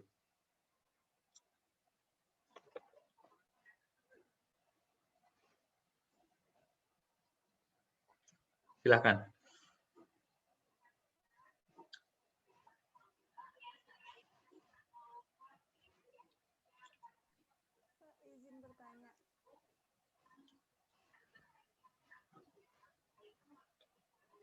Ada yang bertanya sepertinya, tapi suaranya kecil. Oh iya.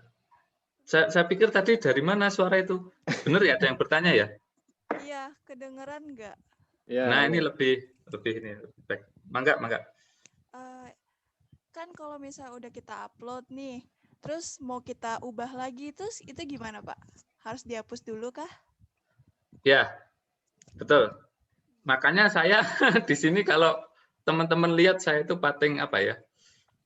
Banyak sekali filenya ya. Karena sebenarnya saya pakai ini gonta-ganti. Jadi pas dulu itu saya menerangkan, misalkan saya mencontohkan pakai CI ya, ContIgniter, saya upload, terus kemudian saya pindah lagi, ngajar PSG, saya upload lagi, makanya kan jadi banyak sekali kan.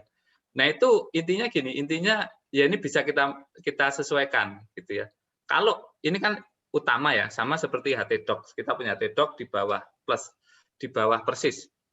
Nah kalau memang ini utama ya, maksud utama tuh maksud saya gini. Nah seperti ini kan utama ya, nggak pakai subdomain di belakang ya. Nah, kalau pengennya seperti ini, maka memang kita harus mengganti isinya, gitu.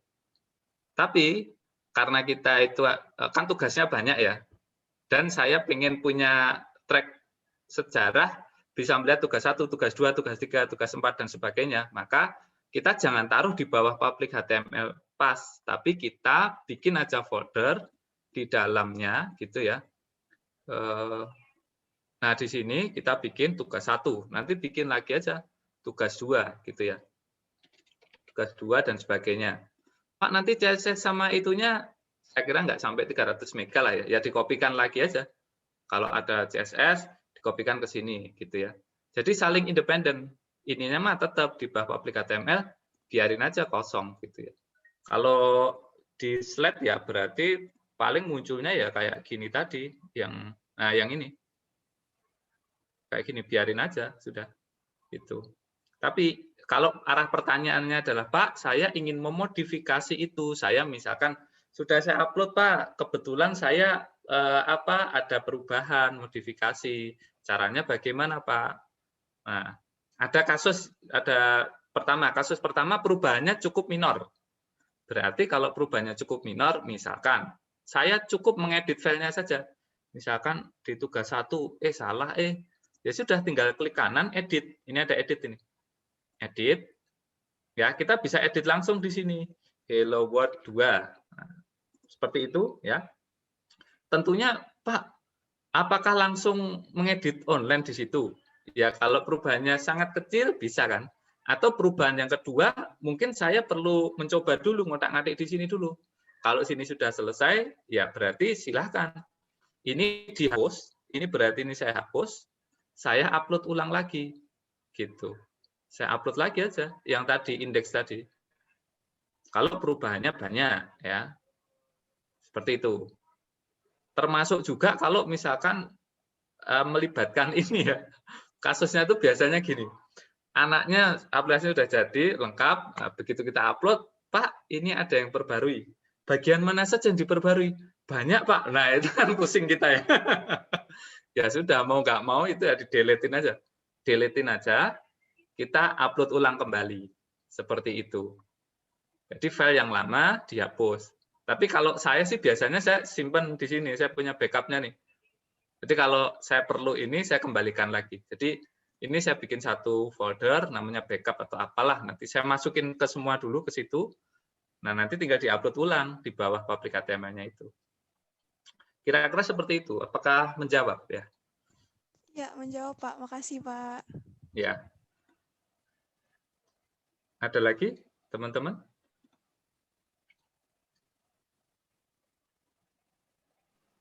Ada yang masih error nggak? Atau masih bingung? Silahkan aja. Monggo, karena ini Mas ya, sepertinya ini penting ya untuk tugas kan pakai ini ya, ini dipakai ya untuk hosting ya. Iya, untuk selanjutnya tugas-tugas di-upload ke hosting ini aja gitu. Jadi nggak perlu perintilan di-upload ke LMS gitu. Di LMS cukup ya, linknya ya. ngasih linknya aja gitu ya. Tujuannya itu nanti. Silakan. Karena sebenarnya ini juga selaras dengan itu ya. Saya waktu itu pernah pas TOT itu pernah ditanya, bisa nampilin portofolionya anak-anak yang sebelumnya enggak? Nah itu kalau secara hosting kan enak, tinggal nunjukin aja Pak, ini tugas 1, tugas 2 gitu. Jadi bakal tetap ada kok. Ini selama saya pakai ini tuh dia tetap ada. Jadi ada yang hosting gratisan itu setelah beberapa lama tidak dipakai, dia akan dihapus. Tapi kalau ini enggak, ini ada terus. Jadi hosting ini bakal ada terus. Ya. Ada pertanyaan Pak, kendala yang biasa dialami apa saja? Kendalanya itu apa? Kendala hostingnya ya? Iya kayaknya. Siapa ini? Ahmad Damiri ya? Ya betul ya. Kendala hosting. Oke ya. Kalau selama saya hosting itu biasanya pertama framework ya. Contohnya CI3 dan CI4. Kalau CI3 itu kan strukturnya kan seperti ini ya, project matter 3. Nah, dia itu satu bundle. Jadi kita bikin project, sudah ini kita download ya, kemudian nah di situ kita tinggal di dalam folder itu ada application dan sebagainya. Ini cukup kita kopikan, taruh di bawah public HTML tadi sudah jalan. Itu kalau CI3. Nah, ya loh Pak, kan nanti database-nya beda. Ya, tentunya ya harus ada dikonfigur. Tapi maksud saya, filenya itu cukup ditaruh, tinggal kita konfigurasi database-nya dirubah, gitu ya kan. Pasti username password-nya kan beda. Nanti akan inilah ya, sambil berjalan nanti kita ajari. Terus itu base URL-nya kan juga beda. Nah, kalau CI4 itu strukturnya beda. Maka kita di dalam hosting itu pasti harus tahu si framework itu tuh struktur filenya bagaimana sih. Contohnya ya, kalau CI3 tadi kan saya contohkan langsung ditaruh di sini. Nah, kalau CI4 tidak.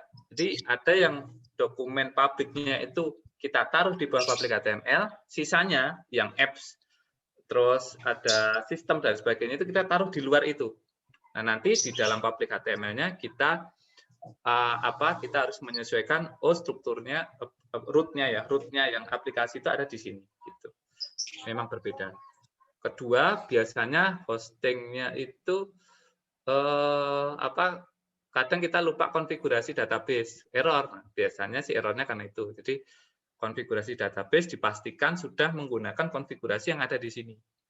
Base URL dipastikan ada di sini. Besar kecilnya huruf file ketika diakses itu sangat berpengaruh. Lokasi file juga sama. Karena biasanya kadang lokasi file kita adalah statis ya, absolut. Misalkan upload, nanti file path-nya kemana? D.2/ slash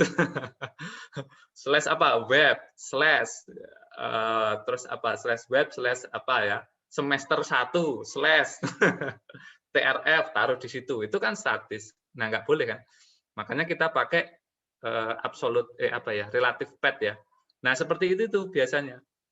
Kalau dia pakai absolute path itu biasanya error karena kan lingkungannya beda. Ini lingkungan di Unix.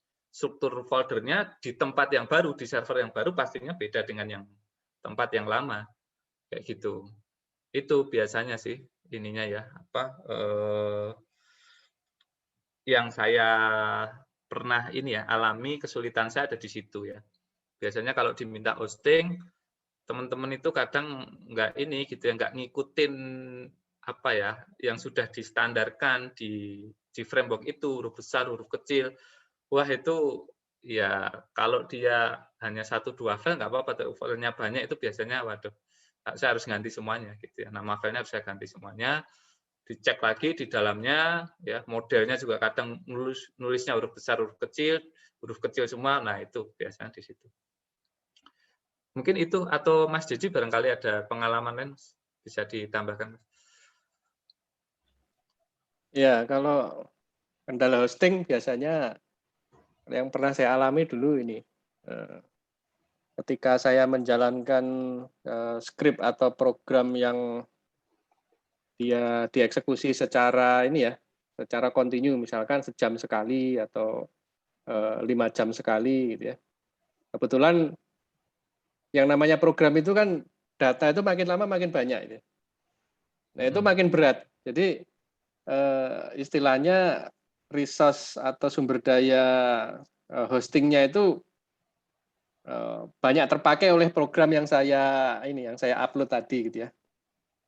Nah, pada saat sudah terlalu lambat gitu ya, terlalu lama eksekusinya, itu saya di email sama pihak hostingannya bahwa service hostingnya untuk saya disuspend gitu, dihentikan karena saya terlalu banyak memakai resource gitu. Makanya kadang kalau kita hosting itu sebisa mungkin programnya itu jangan jangan program yang berat-berat gitu ya. Kecuali server kita sendiri nggak apa-apa gitu ya. Tapi kalau kita hosting di tempat orang, kalau kita pakai resource berlebihan nanti kena suspend gitu ya. Ya paling itu pengalaman sih gitu ya. Kadang kita kalau terlalu banyak makan resource itu, CPU-nya 100% terus, nanti disuspend sama ininya, sama pihak penyedia hostingnya. Ya itu sih pengalaman saya ya. Ya, ya betul. Jadi karena kita kan pakai tempat orang ya, kan dia juga harus berbagi dengan yang lain ya. Oke, gimana? Tambahan lagi barangkali, dulu saya pernah pakai hosting yang gratis juga gitu ya. Saya pakai untuk naruh ini file, bukan file ini sih, bukan file aneh-aneh juga gitu ya.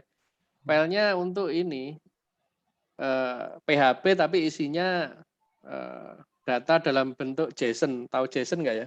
Yang formatnya ini loh, format data yang plain text itu loh.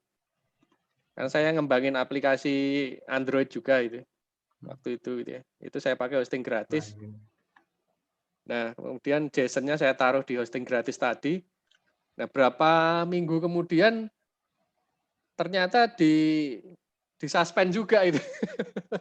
Disuspend juga karena kalau saya naruh file JSON, dia nggak akan bisa nampilin iklan gitu ya di website saya gitu ya. Tujuannya dia kan hosting tapi ada iklan yang dimunculkan ketika kita taruh halaman web di situ. Nah kalau JSON kan dia plain text ya, nggak bisa munculin iklan. Terus kemudian ininya disuspend gitu ya. JSON saya disuspend. Nah itu. Itu yang gratis Mas? Yang gratis. Ya, kalau ini kayaknya enggak ya? Kalau yang berbayar enggak. Kalau yang berbayar kan dia nggak ada iklannya, gitu ya. Dia nggak ada kepentingan untuk naruh iklan di halaman web kita, gitu ya. Itu. Nah dia boleh gitu ya. Saya tanya ke customer service-nya, ini support JSON nggak, gitu ya. Ya dia bilang support Pak, gitu. Ya sudah, gitu ya. Nah, ketika teman-teman milih tempat hosting itu sebaiknya ditanya dulu gitu ya ke customer service-nya. Misalkan kita butuh apa nih, kita mau pakai apa nih hostingnya untuk aplikasi mobile misalkan. Kita mau taruh file untuk mengenerate data JSON atau XML gitu ya. Nah, kita tanya ke customer service-nya, boleh nggak gitu ya. Takutnya ketika kita sudah order gitu ya, ternyata setelah kita pakai nggak bisa gitu ya, nggak bisa pakai JSON gitu ya. Atau misalkan kita butuh Python nih, kita mau menjalankan Python di hostingannya gitu ya. Ya kita tanya gitu ya, hostingannya support nggak gitu ya. Karena tidak semua tempat hosting atau paket hosting itu menyediakan ini layanan-layanan khusus seperti yang saya sebutkan tadi, ada JSON, ada Python. Nah itu kadang-kadang dia nggak ada gitu ya. Atau kita butuh email nih, kita mau nanti website kita itu ada notifikasi email juga gitu ya, ngirim notifikasi email ke pengguna ini. Ya kita tanya ini kalau kita hosting support ini nggak, ada paket email nggak, bisa ngirim email nggak gitu. Nah kita harus pastikan dulu sih ke penyedia hostingnya yang kita butuhkan itu ada atau tidak gitu sih. Ya barangkali itu Pak Tora, terima kasih. Ya, terima kasih banyak Mas. Jadi itu sharing-sharing pengalaman ya teman-teman ya. Ya mungkin dari teman-teman yang lain juga punya pengalaman yang serupa gitu ya. Nanti lain waktu lah ya bisa kita sharing lagi. Karena waktunya mungkin sudah lewat ini ya Mas Dedi ya. Iya. Harusnya selesai jam 3 ya. Ya. Mungkin itu saja yang bisa saya ini kan Mas Dedi. Cukup Pak Tora. Monggo ditutup aja Pak. Oh iya, oke. Untuk tugas belum ya teman-teman ya. Kalau saya kami prefer teman-teman sudah punya hosting yang tadi yang tidak berbayar itu ya. Karena itu akan dipakai untuk selanjutnya. Nanti ketika kami ada tugas, kami tidak menerima dalam bentuk file yang dikirim aja, karena ngeceknya juga lumayan ini ya. Mending di hosting saja ya, teman-teman ya. Kita sepakati, kita akan pakai hosting yang sudah kalian buat hari ini untuk 14 pertemuan ke depan, ya, gitu ya, teman-teman. Gimana? Sepakat? Sepakat, Pak. Oke. Sepakat, Pak. Sip. Nanti barangkali ada yang masih error, silahkan ditanyakan di grup saja ya. Nanti teman-teman yang sudah sudah punya pengalaman ataupun yang tahu errornya bagaimana cara mengatasinya, silahkan sharing aja.